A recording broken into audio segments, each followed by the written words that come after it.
Alors merci déjà à nos intervenants d'avoir accepté d'intervenir à ce rendez-vous janté.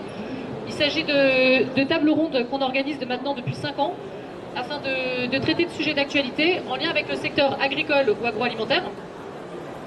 Janté a la chance de compter dans ses troupes 2 avocats réservistes dans la marine. Et l'idée d'organiser une table ronde en association avec la marine nous est donc apparue comme une évidence. Alors aujourd'hui, on a eu envie de traiter de 2 sujets en particulier, celui des ressources maritimes et de leur valorisation, mais également de la protection des océans en termes de flux de marchandises. Alors la question que l'on peut se poser, c'est est-ce que la mer est un trésor méconnu pour citer le titre d'un article du Point de la semaine dernière, peu de gens savent sans doute que, et là pour citer la Fondation de la mer, que finalement l'espace maritime pèse 14% du PIB national et plus de 820 000 emplois, ce qui est quand même assez important, qu'environ 3 milliards d'hommes sur 7 se nourrissent principalement de produits de la mer, et que la mer surtout c'est 80% de transport de marchandises en volume et 70% en valeur. Alors quelle importance pour la France? J'avais écrit il y a quelques années que je rêvais d'un pays où le soleil ne se coucherait jamais. Et ce pays dont je rêve, dont d'autres rêvent sans doute, il existe puisqu'avec l'outre-mer, la France est la seule nation où le soleil ne se couche jamais. On est en effet le 2e territoire maritime, juste après les États-Unis, avec 7000 km de côte et une zone économique exclusive de 11 millions de mètres carrés. Kilomètres carrés, pardon. Et donc parce que le rôle de la marine et des acteurs du monde maritime, c'est de défendre une mer libre, protégée et valorisée de façon responsable, nous avons choisi de traiter 2 thèmes aujourd'hui. Le rôle et la protection de l'espace maritime de l'économie française, en partenariat avec le Centre d'études stratégiques de la marine, auquel je suis rattachée. Et là, on parlera de l'espace, de l'importance de cet espace maritime pour l'économie française en termes de flux de marchandises. On parlera des aspects géopolitiques, des questions de piraterie maritime. Mais avant d'aborder ces questions, il est bien sûr essentiel de savoir quelles sont les ressources maritimes que la France peut exploiter et surtout comment on les valorise. C'est l'objet de la table ronde ressources et valorisation maritime que l'on organise cette fois avec la Fondation de la mer.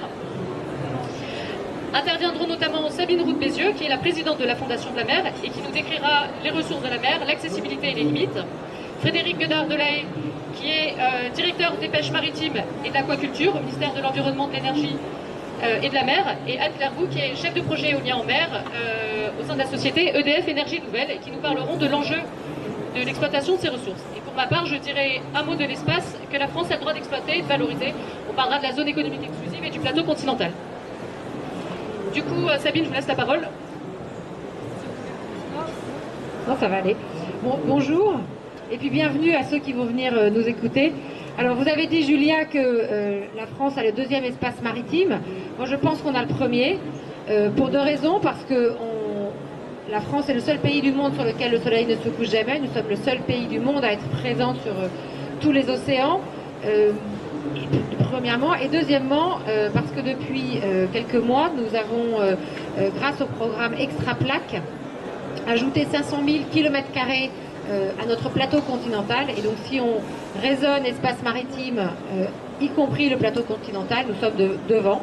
Et puis peut-être 3e raison, les États-Unis n'ayant jamais ratifié la convention de Montego Bay, on peut considérer que leur espace maritime ne rentre pas dans la classification des espaces maritimes. Mais ça, c'est un petit clin d'œil qu'on aime bien dire à la Fondation de la mer. La question que vous posez, Julia, c'est celle des ressources marines. On parle souvent de l'or bleu et la question, c'est comment on les caractérise, de quoi il s'agit. Alors, ce que je voulais vous proposer, c'était qu'on raisonne avec des grandes catégories, des ressources vivantes ou non vivantes, et puis des ressources renouvelables ou non renouvelables. C'est un peu scolaire, mais ça permet de penser de façon un peu organisée. Alors, je vais commencer par les ressources non vivantes. Et puis la première qui est très importante, alors vous allez me dire que c'est vivant, c'est l'eau, tout simplement. L'eau, qui est un enjeu pour la planète. Les experts disent qu'en 2025, la moitié de la population, 4 milliards de personnes, souffriront de manque d'eau. Les océans recèlent 97% des réserves d'eau sur la planète. 97% des réserves d'eau sur la planète sont dans les océans. Alors évidemment, l'eau des océans n'est pas potable, on ne peut pas boire l'eau des océans telle qu'elle.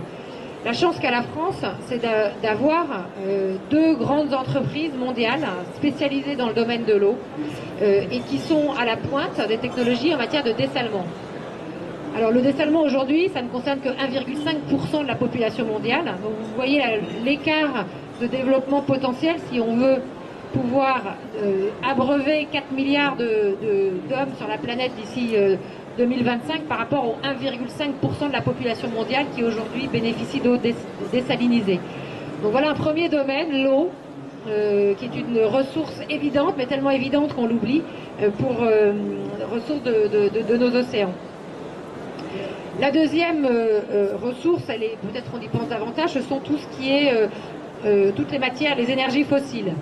Vous savez que un tiers des réserves de gaz et de pétrole se trouvent en mer. Vous savez que les groupes français sont très à la pointe en matière de forage en eau profonde et d'extraction de gaz et de pétrole à des très grandes profondeurs. Nous avons des groupes pétroliers, nous avons des groupes parapétroliers qui sont dans les leaders mondiaux et qui sont capables d'aller forer à 2000 mètres de profondeur. Le tout, et ça c'est très important pour la Fondation de la mer, en préservant au maximum l'environnement, parce qu'un forage en eau profonde, c'est jamais neutre. Et l'enjeu est de faire en sorte, qu'il n'y ait pas de fuite, et les groupes français sont exemplaires de ce côté-là, et puis deux, qu'il y ait le moins de perturbations possibles pour la vie qui existe dans ces hauts fonds. Donc les énergies fossiles, ressources marines très importantes, ressources marines importantes aujourd'hui et une ressource marine considérable pour demain. Pas tant le pétrole, mais le gaz. Le gaz aujourd'hui est l'énergie sur laquelle parie par exemple le groupe Total pour répondre à des enjeux évidents de coût d'une part et de durabilité d'autre part. Alors le gaz n'est pas renouvelable, mais le gaz est l'énergie fossile la moins polluante et est utilisée de plus en plus aujourd'hui, notamment le GNL, pour le transport maritime. Et nous, la Fondation de la mer, on est bien conscient que les énergies fossiles ne vont pas disparaître peut-être à l'horizon de nos vies, mais peut-être vont disparaître un jour, mais en tout cas ne vont pas disparaître dans les quelques dizaines d'années à venir. Et donc on est assez favorable au développement du gaz, avec les précautions bien évidentes qui s'imposent. Alors, nous avons parlé des énergies fossiles, et puis il y a également dans les ressources non renouvelables et non vivantes, tout ce qu'on appelle tous les minéraux et les terres rares. Alors là, la France est également très bien dotée, parce que vous savez que les terres rares, c'est un enjeu très important. Ils sont dans nos petits téléphones portables et dans tous les outils de haute technologie. Et grâce à notre ZE, notre zone économique exclusive, la France détient des réserves absolument considérables. Par exemple, dans le Pacifique, au large de la Polynésie ou de la Nouvelle-Calédonie ou encore de Wallis et Futuna, nous avons du cobalt, du platine et de la tellure. Et puis au large de la Réunion, du nickel, du cuivre, du lithium et du thallium. Dernière ressource non renouvelable et non vivante, à laquelle on pense assez peu, ce sont tous les granulats. Beaucoup de pays, la France un petit peu moins, mais beaucoup de pays se développent de façon considérable et construisent de façon massive sur leur littoral et vont chercher en mer le matériau pour pouvoir réaliser du béton et construire. Alors ça pose des problèmes environnementaux graves, parce que quand vous prélevez des dizaines de milliers ou des millions de mètres cubes de granulats en mer, ou modifier le sens des courants, donc des enjeux environnementaux très graves, très importants, dont ces pays qui sont dans une course à l'industrialisation ne se soucient pas assez. C'est un enjeu pour demain. Je ne sais pas si on parlait de la haute mer tout à l'heure, Julia. Non, bon. Je vous parlerai de la haute mer alors, tout à l'heure si on a le temps. Alors après, il y a les ressources vivantes. Là, ça c'est très important. Ces ressources vivantes, elles sont renouvelables à une seule condition, c'est que le taux de prélèvement soit inférieur à ce qu'on appelle la productivité nette disponible. c'est-à-dire le taux de régénération de ces espèces. Et c'est le directeur de la pêche maritime à ma gauche ne va pas me contredire sur ce sujet-là. Donc l'enjeu essentiel, c'est de faire en sorte que l'humanité ne prélève pas au-delà de ce que les océans sont capables de régénérer. Alors les ressources vivantes renouvelables, elles sont multiples. Alors, on pense immédiatement aux poissons, hein, on parlera tout à l'heure, mais il y a aussi le plancton. Alors le plancton, pourquoi le plancton est important? Parce qu'il participe de façon majeure à l'océan poumon mondial. Alors poumon mondial, pourquoi? C'est quelque chose qui est assez peu connu. L'océan, et non pas la grande forêt amazonienne, est à la source d'une respiration sur deux, donc de la production de la moitié de l'oxygène sur la planète. C'est-à-dire qu'on a toujours imaginé que les forêts étaient les sources d'oxygène. En réalité, ce sont les océans qui sont les sources d'oxygène de la planète. Et le mécanisme, je ne suis pas biologiste, je ne sais pas si l'un de vous est biologiste, mais le mécanisme de production de l'oxygène doit énormément au plancton. Le plancton a une deuxième vertu, c'est qu'il participe à l'absorption du CO2. Alors les océans, de façon globale, capturent un tiers du CO2 émis par la planète. Et c'est bien pour cela qu'il ne faut pas que les températures augmentent, parce que les températures augmentant, c'est la température des océans qui augmente, et donc le taux d'acidification, et donc la capacité des océans à absorber ce CO2. Le plancton participe de façon active à l'absorption du CO2. Et puis après, il y a tous les écosystèmes qu'on connaît très peu. En réalité, on connaît très peu les espèces marines. Je pourrais vous en parler pendant très longtemps, mais la vérité, c'est qu'on ne sait rien. Les scientifiques, et Gilles Boeuf, qui devait être là aujourd'hui, malheureusement qui est retenu par son engagement auprès de la ministre, Gilles Boeuf et les scientifiques qui travaillent avec lui, estime à 85 à 90% les espèces marines qu'on a encore à découvrir. Aujourd'hui, 85 à 90% des espèces marines sont inconnues. C'est absolument considérable, on a l'impression qu'on connaît tout, on connaît toutes les espèces marines. Et à chaque fois qu'un navire océanographique part en mer, il fait des prélèvements, et surtout si ces prélèvements sont profonds, il y a 10 à 15% des espèces qu'il connaît, hein, dans la taxinomie du vivant. Et puis, il y en a 85 à 90% qui sont inconnus et qui donc rentrent dans des programmes scientifiques. Ce qui veut dire qu'au total, c'est 13% des espèces connues sur la planète qui viennent des océans.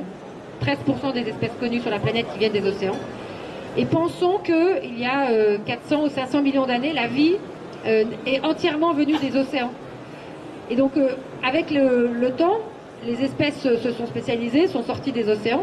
Et aujourd'hui, le travail scientifique a porté sur les espèces qui sont sur les continents, mais pas du tout assez sur les espèces qui sont en mer.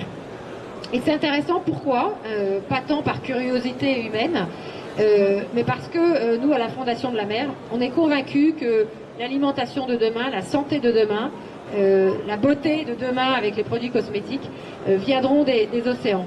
Juste un petit chiffre à l'appui de ce commentaire. Depuis 2000, des brevets sont déposés sur les molécules marines, et 95% des brevets qui sont déposés sur les molécules marines l'ont été depuis l'an 2000. Donc vous pouvez prendre conscience du formidable développement que la recherche scientifique dans les océans a permis sur la connaissance des molécules marines. Il y en a assez peu dont on a fait quelque chose en réalité de ces molécules, parce que vous connaissez les délais d'études et de développement entre la découverte d'une molécule et la production éventuellement d'un médicament ou d'un produit biocosmétique. Mais c'est considérable et c'est inimaginable de se dire que 95% des brevets ont été déposés depuis l'an 2000 et qu'il y a encore 85 à 90% des espèces qui sont inconnues. Vous voyez, ça ouvre un champ absolument considérable pour le développement de l'espèce humaine. Ça, c'est un point aussi important pour l'avenir de l'humanité. Je vais vous parler un petit peu de la haute mer. Vous allez expliquer où est la haute mer, mais la haute mer, elle représente 64% de la surface de notre planète. Donc 64% de la surface de la planète C'est ce qu'on appelle la haute mer. Et la convention de Montego Bay que j'ai mentionnée tout à l'heure, qui date de 1982, régit le droit de la mer de façon large. Et son article 136 dit que la haute mer, c'est le patrimoine commun de l'humanité. C'est un mot magnifique, patrimoine commun de l'humanité. Et il n'y a aucun autre endroit de la planète qui est présenté comme le patrimoine commun de l'humanité. Parce que tout le reste de la planète, alors vous me direz ça fait que 36%, mais enfin c'est là où les gens vivent, le reste de la planète appartient à un pays et géré par un pays. Et pensez que 64% de la surface de la planète est un patrimoine commun de l'humanité, c'est vertigineux, ça ouvre une espérance folle parce que ça veut dire qu'il y a de potentiel de développement, de recherche absolument considérable. Mais ça ouvre aussi une responsabilité parce que c'est la responsabilité de l'humanité de faire en sorte que ces espaces restent des espaces de liberté et de paix, parce que c'est aussi un point important de la Convention de Montego Bay. J'ai encore du temps ou on enchaîne? Donc la haute mer, c'est un lieu de liberté, et c'est un lieu de liberté notamment pour la pêche. C'est-à-dire que sous certaines conditions, notamment liées à des conventions régionales, mais dans l'ensemble, la pêche est libre en haute mer. Alors ce qui n'est pas libre en haute mer, c'est l'exploitation des ressources minières. Donc le sol et le sous-sol n'est pas libre d'exploitation. C'est-à-dire qu'un pays ne peut pas dire c'est la haute mer, c'est à tout le monde, donc c'est à moi. Donc je vais prélever des terres rares, du pétrole, du gaz. Pour ces ressources minérales, solides, liquides ou gazeuses, dit la Convention, des permis doivent être accordés, et la France a notamment des permis de recherche sur des dorsales pour les fameux nodules polymétalliques dont on parlait déjà quand je faisais mes études. Donc on a des permis ça s'appelle pas d'exploitation, mais en tout cas des permis d'exploration, voilà, des permis d'exploration pour ces ressources minérales.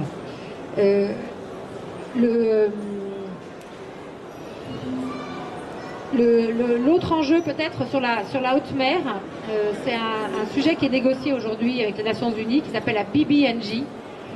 C'est la Biodiversity Beyond National Jurisdiction. Autrement dit en français, les règles de la biodiversité qui s'appliquent en haute mer. Vous avez compris l'enjeu pour la pharmacologie, pour la cosmétologie de toutes ces molécules qu'on pourrait découvrir en mer. Il est absolument colossal. Et les Nations Unies ont à cœur que quelques pays ne s'accaparent pas ce pactole, entre guillemets. Aujourd'hui, sur les 95% sur les brevets qui ont été déposés depuis l'an 2000, 3 pays en ont déposé 70% et 10 pays en ont déposé 90%. Donc on arrive dès aujourd'hui, la France est dans ces pays-là, donc on peut s'en réjouir, mais on peut aussi se dire que dans une logique humaniste, il n'y a pas de raison pour que certains pays s'accaparent ce qui est le patrimoine commun de l'humanité. Donc des discussions sont en cours pour réfléchir à la manière dont cette biodiversité pourra être exploitée pour le bénéfice, pour l'intérêt de l'humanité. Voilà. Et puis un dernier petit clin d'œil sur une ressource marine à laquelle personne ne pense, ce sont les épaves. Alors, il y a 3 millions d'épaves au fond de l'eau sur la planète. Il y en a 200 000 dans les ZEE françaises. Alors, les épaves, c'est très intéressant parce que c'est une source de tourisme, d'attraction, c'est une source de recherche. Voilà, donc c'est une ressource marine qui peut être triste parce qu'elle est liée à des phénomènes de naufrage, et en même temps, c'est un patrimoine riche, source de joie pour ceux qui vont pouvoir plonger dessus ou les étudier. Alors, Julia, je vous passe la parole pour présenter peut-être ce que c'est qu'une ZEE, le droit de la mer, de façon un peu plus précise. Merci Sabine. Alors on vient de parler des ressources maritimes. La question que l'on peut se poser maintenant, c'est quelles sont les ressources que la France va pouvoir exploiter, qu'elle a le droit d'exploiter. Et en fait, c'est la question de son espace maritime qui va lui conférer un certain nombre de droits, des devoirs également, et qui vont varier en fonction de l'endroit où on se trouve. Alors c'est le droit de la mer qui définit juridiquement les espaces maritimes et les droits des États dans ces espaces, et notamment ceux de l'exploitation de ces ressources. Pendant très longtemps, le principe qui a prévalu, c'est celui de la liberté des mers. Il y avait une exception toutefois sur un petit espace de 3000 marins où l'État exerçait sa pleine souveraineté. En 1702, le jurisconsulte Binkershoek écrivait que le pouvoir de l'État finit là où finit la force de ses armes. Et pourquoi 3000 marins? Parce que c'était la portée du boulet de canon de l'époque. Et aujourd'hui, on n'est plus à 3000 marins. Alors 1 000, c'est 1,8 km à peu près. 52, je crois. Aujourd'hui, c'est 12 000 marins. Et ça, c'est ce qui s'appelle la mer territoriale. C'est un espace où l'État va exercer une pleine souveraineté. Donc, il y a un petit schéma là, il faudrait que vous rapprochiez pour regarder. Ça va être un peu technique, donc je suis obligée de... Et donc là, on voit, tout part de la côte. Et donc, sur ces 12 000 marins, l'État va exercer une pleine souveraineté sur le sous-sol, sur les eaux surjacentes, mais également sur l'espace aérien surjacent. Il faut attendre la conférence de Genève de 58 et surtout la convention de Montego Bay de 82, qui est entrée en vigueur en 94, donc c'est assez récent. La France l'a ratifié en 96. Les États-Unis, effectivement, ne l'ont pas ratifié, mais si je ne me trompe pas, je crois qu'Hillary Clinton voulait la ratifier, parce qu'effectivement, ça permet de légitimer certains droits économiques. Et donc, il faut attendre ces dates-là pour réglementer concrètement les espaces maritimes. Aujourd'hui, il existe donc 6 espaces maritimes, dont 5 qui vont être sous juridiction des États côtiers. Le 6e, c'est la haute mer, dont Sabine a parlé il y a 2 secondes. Et ces espaces ont des statuts juridiques très différents. La distinction entre ces espaces, eh bien, elle va reposer sur la distance à la terre ferme. Donc là, il y a un schéma. Je pense franchement qu'il faudrait que vous rapprochiez un peu, Fabrice, Julien, You. Parce qu'on verra mieux, je pense, en regardant. Merci. Et donc, les espaces qui nous intéressent aujourd'hui, c'est ceux où l'État côtier va exercer des droits souverains en matière économique. C'est tout d'abord le plateau continental. Je vais en parler dans un instant, mais également la zone économique exclusive. Alors, le plateau continental, c'est quoi? Floriane, mets-toi plus par là, tu seras mieux. Émilie, Catherine, Thomas, là, mettez-vous. Ah non, mais on sait mieux comme ça, là. Donc, géographiquement, c'est quoi le plateau continental? C'est le prolongement naturel du territoire, et c'est la partie immergée du littoral. Et donc, il y a la définition géographique, on voit bien là que c'est toute cette pente-là qui descend, mais il y a la définition juridique, parce que tous les États n'en ont pas. Et l'idée, c'est que le plateau continental, c'est 200 000 marins à partir de la Terre, ce qu'on appelle en fait la ligne de base. Seulement, parfois, le plateau continental, naturellement, il va au-delà de ces 200 000 marins. Il peut être à 260, 270, mais parfois, il va encore plus loin. Et donc, juridiquement, il ne peut jamais aller au-delà de 350 000 marins. Et en fait, pour les plateaux qui n'en ont pas, c'est toujours 200 000 marins, ça c'est la définition juridique.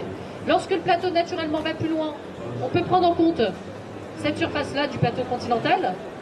Mais la limite absolue, pardon, c'est 350 000 marins. En d'autres termes, le plateau continental, il est toujours compris entre 200 et 350 000 marins. Alors pourquoi c'est important ? C'est important parce que là, on vient de parler de toutes les ressources. On vient de parler du gaz, du pétrole. Ce qui est important de savoir, c'est que le plateau continental, eh bien, permet aux États d'avoir des droits d'exploiter et de valoriser certaines ressources sur le sol et les sous-sols et les fonds marins. Donc c'est extrêmement important pour un État d'avoir un plateau continental.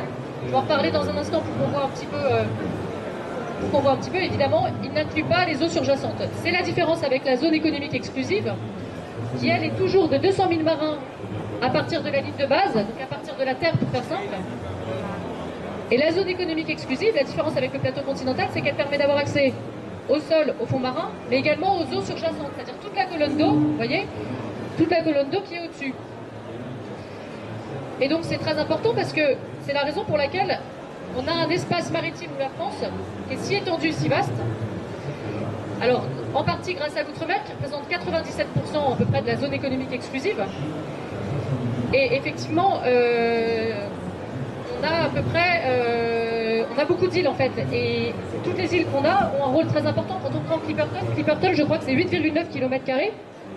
Et elle nous permet d'avoir accès à une zone économique exclusive de 434 000 km², ce qui est gigantesque en fait comme espace. Et c'est tout l'enjeu en fait de la détention d'îles.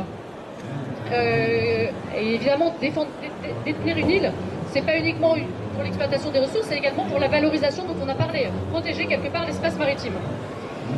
Alors là, j'ai un tableau effectivement avec les zones économiques exclusives. C'est vrai qu'aujourd'hui, les États-Unis, c'est 11,4 millions de kilomètres carrés. Sabine, vous me dites si je me trompe. La France, je vois 11. Mais effectivement, quand je fais un calcul rapide avec l'extension voilà, du plateau continental, on pourrait effectivement devenir le premier espace maritime. Il faut savoir que l'espace maritime français, il n'est pas figé. Il est parfois menacé. On en a parlé beaucoup récemment avec Tromelin. Sabine, peut-être vous pourrez en dire un mot tout à l'heure. Enfin, Tromelin, on en parle beaucoup maintenant, mais c'est ça, quand j'étais plus jeune, on en parlait déjà avec Lynn Maurice, voilà, où il y a tous ces sujets. Non, mais c'est vrai, c'est très ancien, hein, ce contentieux. Clipperton, où il y a un contentieux effectivement avec le Mexique, il y a des enjeux politiques. Je ne sais pas si on peut en parler ou pas, mais c'est pas inintéressant. Il y a le Vanuatu également qui revendique, en Nouvelle-Calédonie, qui revendique des droits sur Matthew Hinter. Mais il y a également des impacts naturels liés à la falaise qui recule en fait chaque année. Alors, bien sûr, c'est peanuts, mais il faut savoir que c'est 50 cm par an de falaise qui recule. Je sais parce que je m'étais renseignée pour les concessions funéraires et malheureusement, c'est pas possible parce qu'il y a des falaises qui reculent. Donc, voilà, petite parenthèse. Mais il y a également des extensions avec des polders, des îles, qui permettent d'avoir, et c'est tout le jeu en fait économique de ces extensions qui donnent en fait à un État la possibilité d'avoir un espace maritime plus étendu.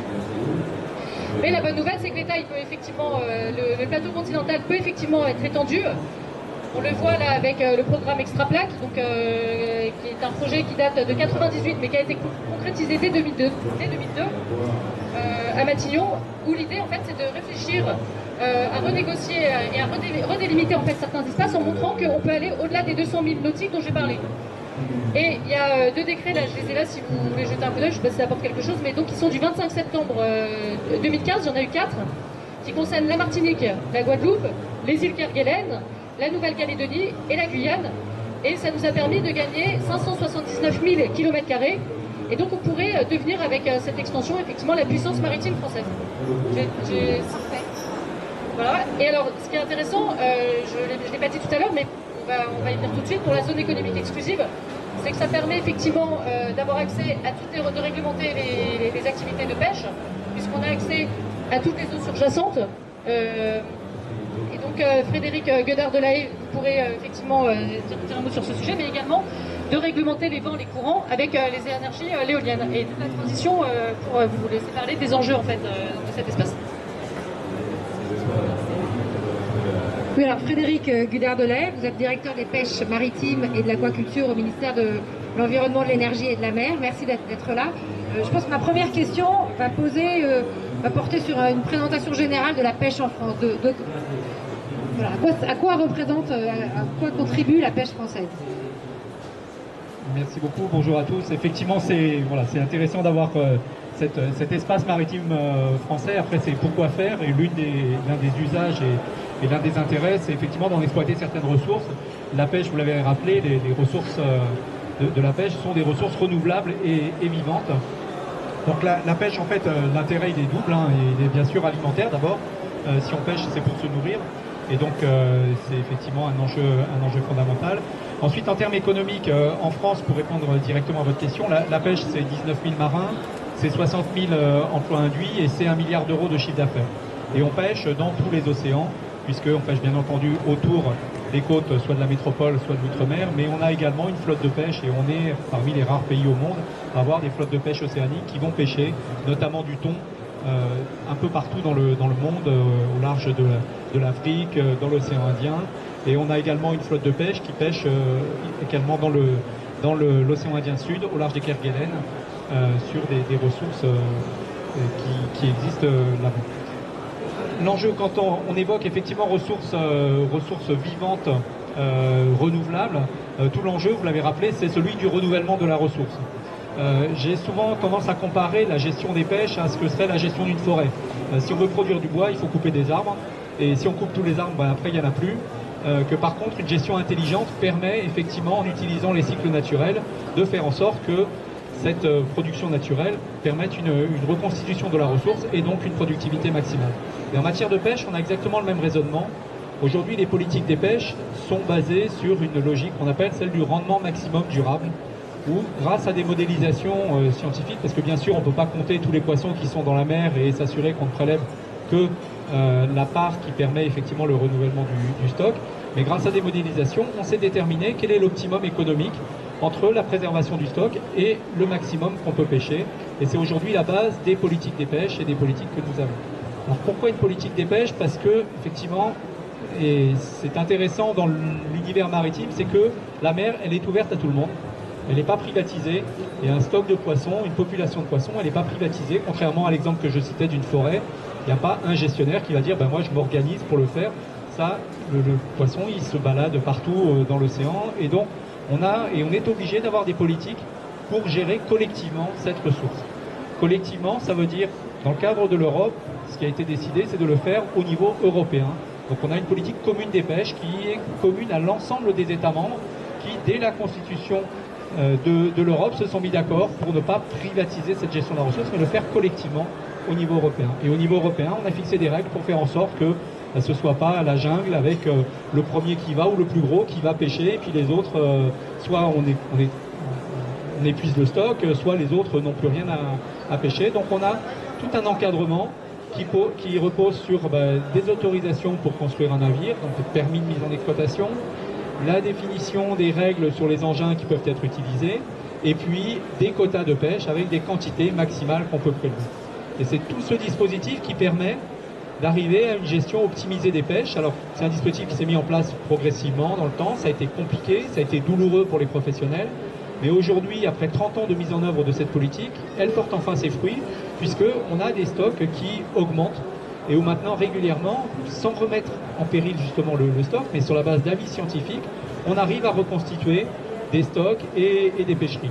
Je citerai deux exemples, un qui a été très médiatisé, qui était celui du thon rouge, où, si vous vous souvenez, il y a 5 ou 10 ans, on entendait beaucoup de craintes et d'alertes sur le fait, attention, il n'y aura plus de thon rouge. Donc des mesures drastiques ont été prises, on a très fortement limité l'effort de pêche, on a réduit le nombre de bateaux, et aujourd'hui, on est dans une logique où les scientifiques disent, finalement le stock il se développe, le thon rouge il est revenu, et tous les ans, depuis 3 ans, on augmente les quotas de 20% par an. C'est-à-dire qu'on sait qu'on peut réaugmenter les captures de 20% par an, ce qui est quand même énorme, mais sur la base d'avis scientifiques, ils nous disent tant que vous êtes dans la limite de 20%, il n'y a aucun problème, le thon rouge il se reproduit suffisamment pour qu'on puisse pêcher à ce niveau-là.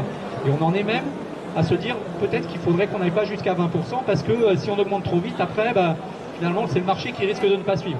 Donc, on est vraiment dans une logique très positive. On a d'autres exemples, alors ça c'est celui qui est le plus emblématique parce que le plus médiatisé, mais on en a des exemples de ce type-là, on en a de nombreux dans les eaux, notamment au nord de l'Europe. Par exemple, là j'en ai un autre qui est sur le merlu, donc le colin qu'on connaît bien, qui est un poisson très, très courant. Dans les eaux qu'on appelle les zones nord, c'est-à-dire dans la Manche, mer d'Irlande, mer Celtique, Ouest Irlande, on est dans le même phénomène que le thon rouge. Il y a eu effectivement des mesures de réduction et aujourd'hui on est dans une augmentation régulière de 15% du quota par an. Et ça veut dire aussi une augmentation de la ressource économique et donc de la valorisation économique. Justement sur ce merlu en zone nord, on a réussi, si je parle en euros, la pêche communautaire dans cette zone-là, ça représentait en 2012, ça représentait 60 millions d'euros, 68 millions d'euros. La valeur des débarquements qui ont été permis en 2015, c'était 120 millions d'euros. On a augmenté de pratiquement 70% la valorisation économique. Et aujourd'hui, c'est ça tout l'enjeu. Donc on a eu effectivement, on a vu récemment d'ailleurs dans la presse, la Banque mondiale qui a fait un rapport sur une meilleure valorisation de la ressource qui permettrait de tirer un meilleur profit de la pêche en gérant mieux. Voilà un bon exemple de ce qu'on a réussi à faire au niveau communautaire, c'est-à-dire avec une meilleure gestion, une gestion plus encadrée des pêches. Finalement, c'est un peu de contrainte au début, et puis in fine, c'est de la valorisation économique et des quantités qu'on arrive à exploiter de manière optimisée. Merci. Donc on peut manger du thon rouge et du merlu, allez-y, moi j'ai compris le message. Frédéric, la pêche c'est un sujet qui fait souvent la une dans les journaux. Il y a deux sujets qui permettent de faire l'actualité. Le premier, c'est tout ce qui est pêche illégale. On entend la Marine nationale qui arraisonne des pêcheurs dont je tairai la nationalité qui viennent pêcher de façon illégale. Et puis, il y a aussi le deuxième point, ce sont les techniques de pêche, dont on a également beaucoup entendu parler. Est-ce que vous pouvez me dire où on en est aujourd'hui ? Alors effectivement, donc il y a l'aspect gestion que j'évoquais. Il y a après, de toute façon, une dimension contrôle et surveillance des pêches qui est indispensable, puisque même si des règles existent, il y a toujours certains qui sont tentés de les contourner. Et on a affaire, alors en plus, plus on est dans des zones éloignées, je pense notamment pour ce qui nous concerne en fait dans certaines régions d'outre-mer, où effectivement les moyens sont peut-être plus difficiles à déployer, on a affaire à du braconnage. Il faut l'appeler comme ça, en fait c'est un petit peu ça, braconnage au niveau, alors, soit national de certains États dans leurs propres ressources, des acteurs.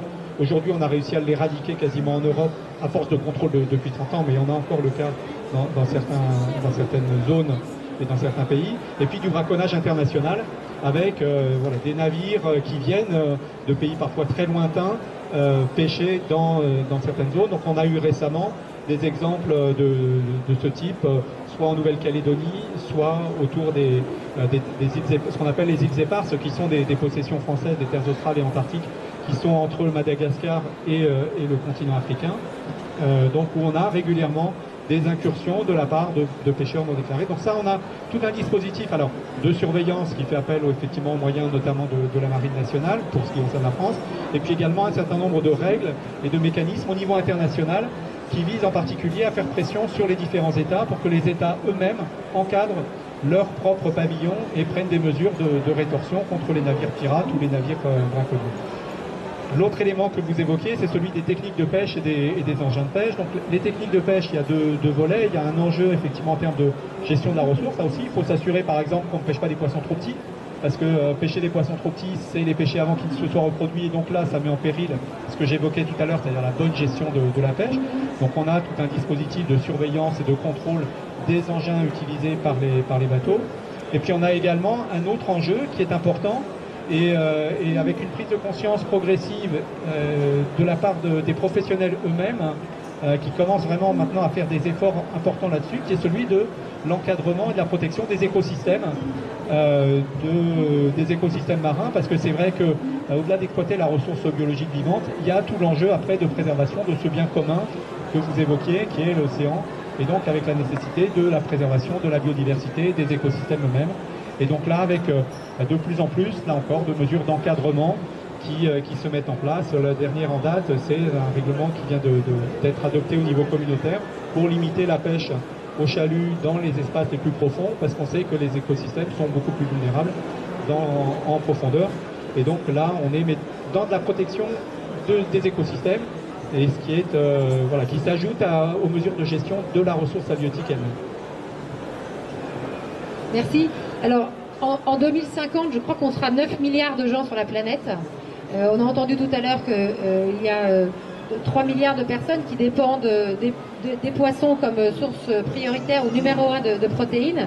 Je ne sais pas si les poissons vont suffire, mais peut-être que l'aquaculture sera une réponse à ce besoin en protéines. Est-ce que c'est une source de développement possible pour la France, à la fois en métropole et à l'outre-mer? Et à quelles conditions? Effectivement, au niveau mondial, et puis y compris en France, l'aquaculture est un vrai enjeu en termes de production alimentaire, parce que, effectivement, comme je le disais, la ressource, même si on la gère bien et même si on la gère bien, on peut optimiser la ressource par pêche et le prélèvement de la pêche, ça ne suffira pas à suivre l'augmentation de la population mondiale. Et donc, il faut bien compléter cette ressource par de l'aquaculture. Un élément à ne pas oublier, l'aquaculture, alors c'est vrai que l'aquaculture c'est du poisson, c'est aussi des coquillages. La France est le premier producteur mondial en termes de coquillages, avec les productions d'huîtres et de moules qui sont particulièrement importantes et dont on oublie souvent que l'ostréiculture, ça fait partie de l'aquaculture et qu'on a une place très importante dans ce domaine. Donc il y a un vrai enjeu de développement de l'aquaculture. Aujourd'hui, pour la première fois, je crois que ça fait 2 ans, il y a 2 ans, la production au niveau mondial, la production aquacole a atteint le niveau de la production par pêche en tonnage, ce qui était voilà, c'est la première fois, c'est historique dans l'histoire de l'humanité où en fait on a élevé plus d'animaux aquatiques marins qu'on en a prélevé dans le milieu naturel. Merci. Alors, je vais me tourner maintenant vers Anne-Claire Bou. Anne-Claire, vous êtes chef de projet éolien en mer chez EDF Énergie Nouvelle. Alors on peut regretter aujourd'hui qu'il n'y ait pas un seul kilowattheure d'énergie marine renouvelable qui soit produit, mais vous allez nous expliquer que le potentiel est énorme. Et peut-être pour introduire la conversation avec vous sur les énergies marines renouvelables, je voulais faire un peu de poésie et vous citer du Victor Hugo. Alors vous allez être assez surpris, c'est un magnifique dialogue que je vous conseille de relire à la fin de 93, qui est le grand roman testament de Victor Hugo. Donc il y a un dialogue entre Gauvin et Simondin, donc allez le relire, vous allez voir. Je vais juste vous lire quelques lignes qui vont introduire notre conversation, Anne-Claire. Faites travailler pour vous les souffles des vents. Réfléchissez au mouvement des vagues, au va-et-vient des marées. Qu'est-ce que l'océan? Une énorme force perdue. Voilà, Victor Hugo. Alors, Anne-Claire Bou, donc chef de projet éolien en mer chez EDF Énergie Nouvelle, est-ce que vous pouvez nous parler des fameuses EMR, énergie marine renouvelable, nous les décrire peut-être rapidement, et puis ensuite on regardera comment c'est un potentiel, comment c'est une ressource pour la France. Donc bonjour à tous. Je pense qu'en effet Victor Hugo était visionnaire. Donc malheureusement en France pour l'instant, en effet, on n'a pas encore de moyens de production à partir d'énergie marine renouvelable. Aujourd'hui, on a des enjeux en termes de transition énergétique. On voit bien que on a besoin d'un mix énergétique. Chaque source d'énergie a ses avantages, ses inconvénients. On le voit avec les énergies fossiles, gaz, fuel, et les problèmes d'indépendance énergétique de la France. On le voit avec le nucléaire et la gestion des déchets radioactifs. Donc on a besoin d'un mix énergétique pour pouvoir, et on voit aussi les enjeux en termes de changement climatique, donc on a besoin de développer ces énergies renouvelables. L'Europe a fixé des objectifs aux pays membres en termes de développement des énergies renouvelables, et la France a un objectif d'atteindre 23% d'énergie renouvelable d'ici 2020, et cet objectif a été complété par la loi de transition énergétique l'an passé. Donc le groupe EDF s'inscrit dans ce développement des énergies renouvelables. L'objectif d'EDF, qui a tout un programme qui s'appelle CAP 2030, c'est de doubler ses moyens de production d'énergie renouvelable d'ici 2030. Donc c'est un pari vraiment, c'est un challenge pour le groupe. Et donc le groupe dispose d'une filiale, EDF Énergie Nouvelle, qui développe ces énergies renouvelables, et cette filiale travaille notamment sur les énergies marines renouvelables. Donc aujourd'hui, on travaille d'abord sur l'éolien en mer posé, donc c'est-à-dire les éoliennes qu'on voit à terre, mais qu'on vient installer en mer sur des fondations. Donc EDF Énergie Nouvelle a participé à la construction d'un parc en Belgique d'une 50aine d'éoliennes, et a construit un parc qui a été mis en service en 2013 au Royaume-Uni de 27 éoliennes. On construit actuellement un autre parc éolien au Royaume-Uni, où là on travaille avec des éoliennes d'une très très grande puissance. En France, on essaie de construire les premiers parcs éoliens. Donc l'État a lancé en 2011 un appel d'offres pour développer des parcs éoliens en mer. On a répondu à cet appel d'offres, et donc on nous a attribué le développement de 3 parcs éoliens, 2 en Normandie, Haute et Basse Normandie, au large de Fécamp, et un autre au large de Courseulles, sur mer, et un 3e parc sur la façade atlantique, au large de Saint-Nazaire, La Baule. Donc ces 3 parcs éoliens sont en cours de développement aujourd'hui. On est sur des parcs éoliens qui seront à peu près de 75 à 83 éoliennes en fonction des parcs. On est à une distance de la côte minimale d'environ 10 km, voire 12 km pour certains parcs comme celui de Saint-Nazaire. Faut savoir que chacun des parcs, on est sur des puissances d'à peu près 500 MW. Donc c'est l'équivalent de la consommation électrique annuelle d'environ 700 000 habitants. Donc l'avantage de ces parcs éoliens en mer posés par rapport à des parcs éoliens terrestres, c'est que d'une, la ressource en vent est plus importante, de deux, on peut mettre des éoliennes de plus grande puissance, et on peut en mettre plus puisqu'on a plus d'espace. Donc c'est pour ça que l'enjeu autour des parcs éoliens en mer est important, et d'ailleurs à ce titre-là, en Europe du Nord, on a plus de 3000 éoliennes, on en avait plus de 3200 fin 2015, éoliennes en mer dans les eaux de l'Europe du Nord. Il faut savoir que actuellement, c'est 2 éoliennes en mer par jour qui sont installées en Europe du Nord. Donc en France, on essaie de rattraper ce retard.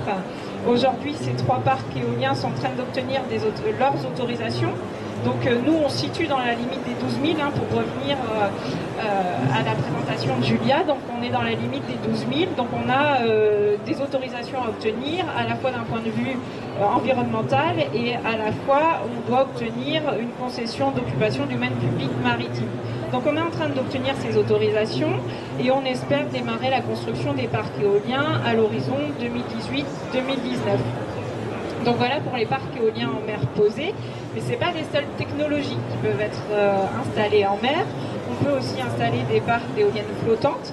Alors là, on est sur des technologies où on fait encore de la recherche, du développement sur ces technologies. Il faut savoir que dans le monde, il y a 3 prototypes installés d'éoliennes en mer au large du Portugal, du Japon et de la Norvège. On compte en installer un, alors c'est pas EDF Énergie Nouvelle, mais une autre entreprise devrait installer la première éolienne flottante cette année au large du Croisic, donc là encore pas très loin de Saint-Nazaire. Nous aussi on travaille sur un projet d'éolienne flottante au large de Fos-sur-Mer en Méditerranée. Donc on compte installer une nouvelle technologie d'éoliennes flottantes à 17 km des côtes.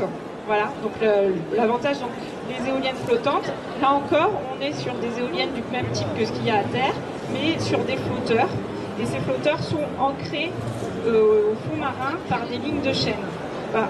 Mais c'est des technologies qui sont c'est encore de l'innovation, ces technologies. Donc nous, on va tester un premier parc dans les années qui viennent, c'est une ferme pilote dans les années qui viennent en Méditerranée. Il existe une autre technologie qui se développe, vous en avez peut-être entendu parler, c'est les hydroliennes. Alors là, on est sur un système qui est posé sur le fond marin, une turbine qui tourne avec les courants. Donc là, on a deux hydroliennes qui sont immergées au large de Paimpol-Bréhat en Bretagne. Et on travaille sur un projet dans le Raz Blanchard en Normandie de 7 hydroliennes d'un diamètre de 16 mètres. Donc on arrive sur là encore, c'est des moyens de production assez importants. Quand on a une hydrolienne de 16 mètres de diamètre, c'est 2 mégawatts de puissance qui peuvent être délivrés. Donc c'est l'équivalent de ce qu'on retrouve à terre, les éoliennes terrestres, c'est aussi une puissance de 2 mégawatts. Donc on est sur des systèmes assez performants.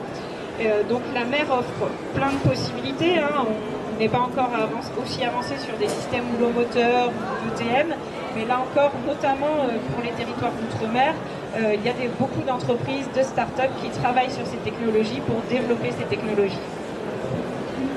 Merci Anne-Claire. Alors évidemment, vous avez cité les houlomotrices, donc c'est la houle comme son nom l'indique, et ETM, c'est un acronyme pour dire énergie thermique des mers, qui permet d'utiliser les différences de température entre la surface et la profondeur des océans. Alors peut-être pour boucler cette conversation, peut-être une question à vous deux.